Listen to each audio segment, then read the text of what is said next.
What happens when a Hollywood icon finally snaps after being pushed too far? Today, you're about to see one of the most shocking verbal smackdowns ever caught on daytime TV. A moment where Jane Fonda didn't just defend herself, she shut Joy Behar down so hard the entire studio froze. By the end of it, Joy looked like she wanted to vanish into thin air. Trust me, you're going to want to stick around for this one. It all began like any other typical Tuesday on The View. The cameras lit up, the audience settled in, and the hosts prepared to greet their guest, the legendary Jane Fonda. At 86, Jane has lived more lives than most people can imagine. Hollywood star, activist, fitness pioneer. She's seen every corner of fame. She was invited on to discuss her newest project, but absolutely no one was prepared for what would unfold next. As Jane stepped onto stage, the crowd erupted, dressed in a pristine white blazer, her silver hair perfectly styled. She carried herself with the kind of poise that only 6 decades in the spotlight can create.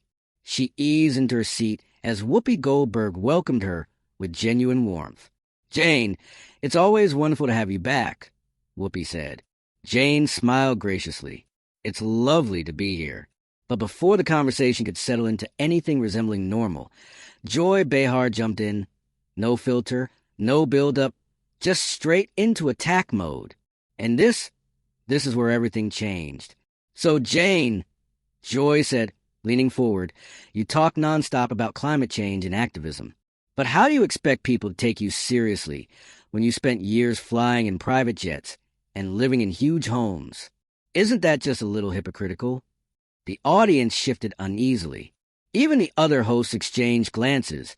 This was not the warm welcome they expected. Jane's expression tightened, but she didn't flinch. "Well, Joy," she responded evenly, "that's certainly one way to open an interview. I've been very honest about my past and the changes I've made. I've significantly reduced my carbon footprint, and I use my voice to encourage others to take action too. You would think that would have settled things. It didn't." Joy leaned in even closer, her tone sharpening. "But you can't just say you've changed and expect everyone to forget how you lived. You're asking ordinary people to sacrifice while you enjoy luxury. Doesn't that seem unfair?" The crowd murmured, sensing the tension spike. The air felt like it split. Jane's eyes narrowed, and that unmistakable fire she's known for flickered to life. "Joy," she said slowly, "I'm trying to understand what your goal is here. Are you interested in discussing the work I'm doing now? Or are you just trying to stir up drama? Because if it's the second one, you might want to rethink your approach." Joy's cheeks went red. She hadn't expected the pushback. "I'm just being honest," she snapped. "These are the questions people want answered."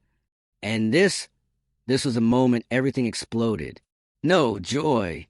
Jane cut in, her voice firm and rising. "You're not being honest. You're being disrespectful. There's a difference between asking real questions and coming after me for the sake of confrontation." The table went silent. Sunny looked like she wanted to disappear. Sarah fidgeted nervously with her cards. Whoopi didn't say a word, but her posture screamed that she was seconds away from stepping in. Feeling cornered, Joy tried to recover. "Well, I'm sorry if you can't handle tough questions, Jane. This is The View. We don't do easy interviews." And that right there was the point where Jane Fonda delivered the verbal knockout that left the entire studio stunned. That single comment lit the fuse. Jane Fonda straightened in her seat, her posture suddenly sharp, her eyes burning with the unmistakable fire that made her a Hollywood powerhouse. The room felt like it shrank around her. "Tough questions." Jane's voice sliced through the silence, clear and lethal. "Joy, that wasn't journalism. What you did was blindside me with half-baked accusations before I even had a chance to speak. That's not tough reporting. That's cheap sensationalism." Joy blinked, stunned, trying to gather herself, but Jane wasn't done. "And just for the record," Jane continued, leaning forward, "if you had spent even 5 minutes preparing, you'd know I downsized my home years ago. I don't use private jets anymore. And I've donated millions to environmental initiatives. But you wouldn't know that, would you? Because you didn't check. You didn't research. You just came in swinging." The audience sat frozen. No coughs, no whispers, nothing. Joy Behar looked like she'd been hit by a wave she didn't see coming. I I just think our viewers should understand these contradictions, Joy managed, her voice wobbling. Jane leaned back, calm now, almost too calm. A tiny, knowing smile tugged at her lips. What viewers deserve, Joy, is honest conversation. What you're giving them right now, she tilted her head slightly, is a performance. The word landed like a punch. Joy's face drained of color. She looked at her co-host for backup, but not a single one met her eyes. They weren't about to get caught in the crossfire. I don't know what you're trying to say. Joy snapped defensively, her voice climbing higher. I'm not trying to say anything, Jane replied, cool as ice. I'm telling you directly. You're putting on a show, stirring conflict for attention. It's unnecessary, and frankly, it's beneath both of us. Joy was rattled beyond belief. She had walked into the interview confident, thinking she could corner the Hollywood legend. Instead, she was being dissected, calmly, methodically, by someone who had gone toe-to-toe with actual world leaders, not just daytime talk show hosts. Look, Jane, Joy tried again, clinging to professional dignity. I'm just trying to hold you accountable. Jane let out a small, cutting laugh. Hold me accountable? Joy, you're a talk show host, not a courtroom attorney. And even if you were, you need facts before making accusations. Something you seem to be missing. The tension was suffocating. You could practically hear the studio lights buzzing. Whoopi, sensing that Joy had reached her limit and the interview was dangerously off the rails, finally stepped in. Maybe we should shift gears and talk about Jane's new project, she suggested diplomatically. But instead of grabbing the escape rope Whoopi was offering, Joy Behar made the most catastrophic decision of the morning. She kept going. No, hold on. Joy raised her hand, her voice shaky but determined. We should address this. Jane, your whole career has been controversial. Vietnam, politics, you've always stirred things up. So why are you suddenly so sensitive when someone challenges you? The entire table froze. So did the audience. That was not just a jab. That was a landmine. Jane's expression hardened instantly. The irritation in her eyes transformed into something much darker. Sensitive. Jane repeated, her voice barely above a whisper. Quiet enough that everyone leaned in. Joy, you clearly don't understand the difference between confrontation and ignorance. What you just said proves you have absolutely no idea what you're talking about. But Joy, mistakenly thinking she had found her footing, pushed even further. I'm talking about your anti-war stunts. Joy pressed. Your comments about American soldiers. You can't rewrite history, Jane. The entire studio went completely silent, dead quiet. No one moved. No one breathed. Because Joy had just crossed the one line Jane Fonda never let slide. Even the camera crew seemed frozen in place. You could practically feel the air thickening. Jane Fonda didn't move for a long, heavy second, and then she spoke. Her voice wasn't raised, but it held a kind of cold precision that instantly commands a room. Joy, she said slowly, I'm going to give you the chance to retract that and apologize.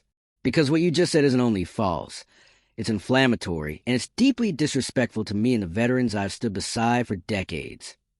It was an opening for Joy to de-escalate, a lifeline. But Joy Behar, panicking and proud, yanked that lifeline away and wrapped it around her own neck. I don't need to apologize for stating facts, she said, arms crossed. Your actions during Vietnam are documented. That was it. Jane rose from her chair, not in anger, but with deliberate calm. For a moment, it looked like she might walk right off set. Instead, she turned squarely toward Joy, her gaze cutting through the tension like a spotlight. Facts, Jane repeated, her voice deadly steady. Let me correct your facts, Joy. The audience leaned in. You could hear a pin drop. I spent years visiting wounded veterans in hospitals. I've been working with vets organizations for over half a century. I have apologized publicly, repeatedly, for any pain I caused. And I have devoted enormous amounts of time, money, and energy to supporting the very people you're accusing me of disrespecting. She paused, letting the words land.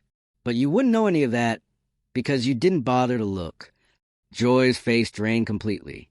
She suddenly looked small, really small, as if she realized she stepped off a cliff and was only now noticing the fall. Well, that may be true, but the perception is... Perception? Jane snapped, eyebrows lifting sharply. Joy, you're not describing perception. You're manufacturing it. You're spreading misinformation and then pretending it's the public's view. That isn't responsible hosting, that's reckless.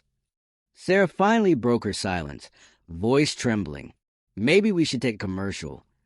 Jane lifted a hand, stopping her. No, Joy started this conversation. We're going to finish it. Joy froze. She looked like someone who had lit a match and accidentally set the whole set on fire. Joy, Jane continued, you have a platform that reaches millions of people. Million, that comes with responsibility. You can't throw out accusations and half-truths and then shrug when they cause harm.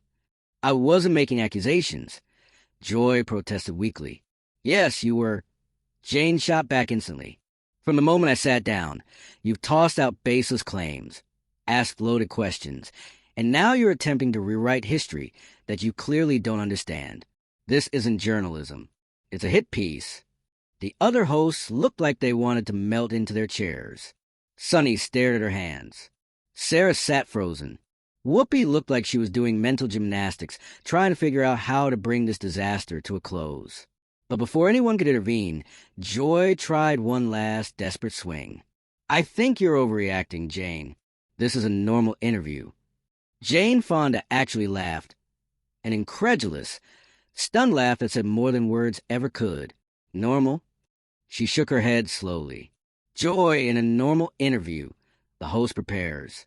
They do research. They ask thoughtful, informed questions. They listen. They follow up. You've done none of that. I did prepare, Joy said defensively, though even she didn't sound convinced. No, you didn't, Jane replied, her voice firm, final. If you had, you'd know I've spent the past decade making climate documentaries. You'd know I've been arrested multiple times protesting environmental destruction. You know I've invested millions into renewable energy projects. But instead of discussing any of that meaningful work, you ambush me with tabloid-level nonsense. Joy opened her mouth, then closed it again. She looked completely overwhelmed, like a fish pulled suddenly out of water. Joy had nothing left to say, because Jane Fonda was absolutely right. And everyone in that studio felt it. The truth was hanging in the air like a bright spotlight, exposing everything Joy had tried to hide behind bravado. And another thing, Jane said, her tone gaining force and clarity. Your approach isn't just unprofessional, it's lazy. We could have had an incredible discussion today. We could have talked about how activism and entertainment intersect, how Hollywood has evolved, how older women navigate an industry that constantly pushes them aside. She paused, letting each missed opportunity sting.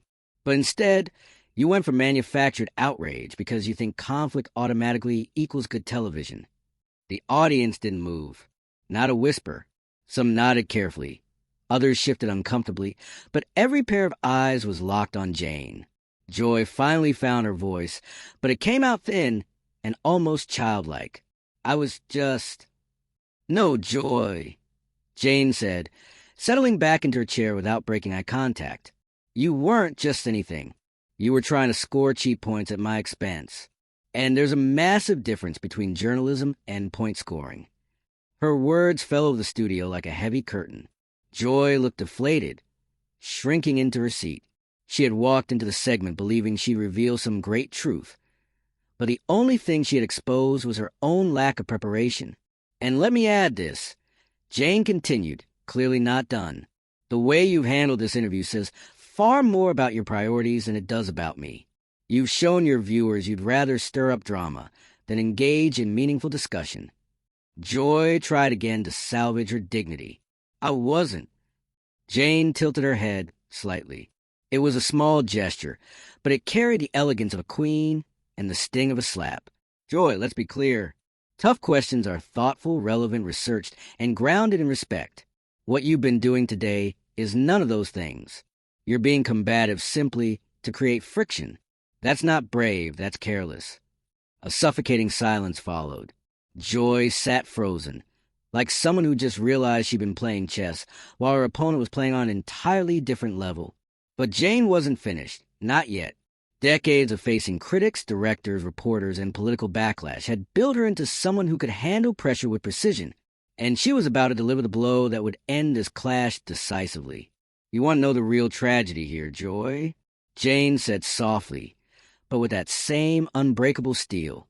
"You had a chance to have a real dialogue with someone who's lived 7 decades of history, someone who's watched the entertainment industry rise and fall, someone who has marched, protested, taken risks, and learned from them. You could have asked questions that meant something. Instead, you wasted that chance on theatrics." Joy's face was practically colorless now. She looked around the table, silently begging for support.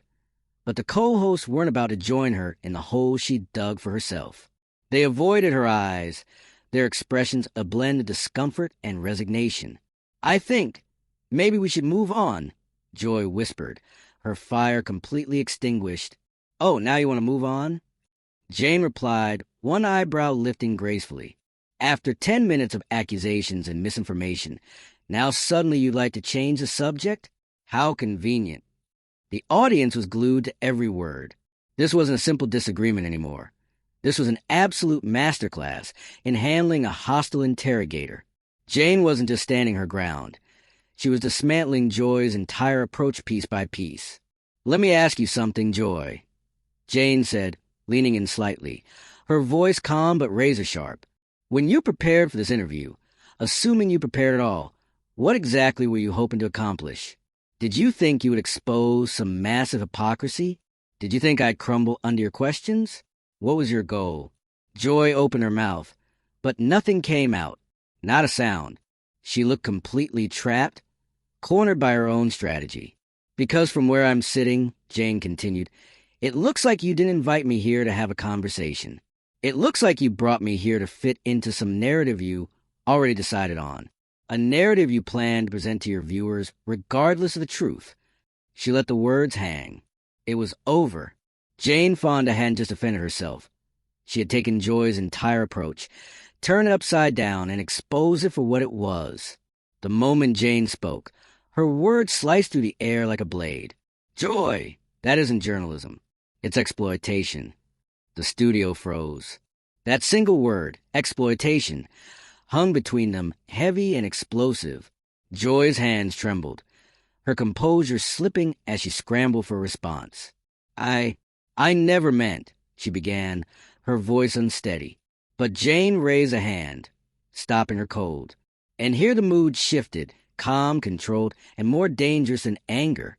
"Joy," Jane said gently, though her gentleness carried more force than a shout. "Listen closely. I've been giving interviews for over 60 years. I've dealt with hardline reporters, prosecutors trying to break me, furious protesters, and studio executives who'd eat most people alive. And you're none of those." She leaned in slightly, her gaze unwavering. "You're just a talk show host who thought being abrasive to an older guest would earn her a moment." Her voice softened even further. "That's not only unprofessional, it's sad." The audience audibly inhaled. The word sad hit harder than any insult. Joy's expression collapsed. The blow landed, but the tension was only building. Whoopi stepped in, sensing the flames rising. "Jane, thank you for being here. Maybe we should wrap." Jane lifted her hand again, polite but firm. "Whoopi, if you don't mind, I'd like to finish.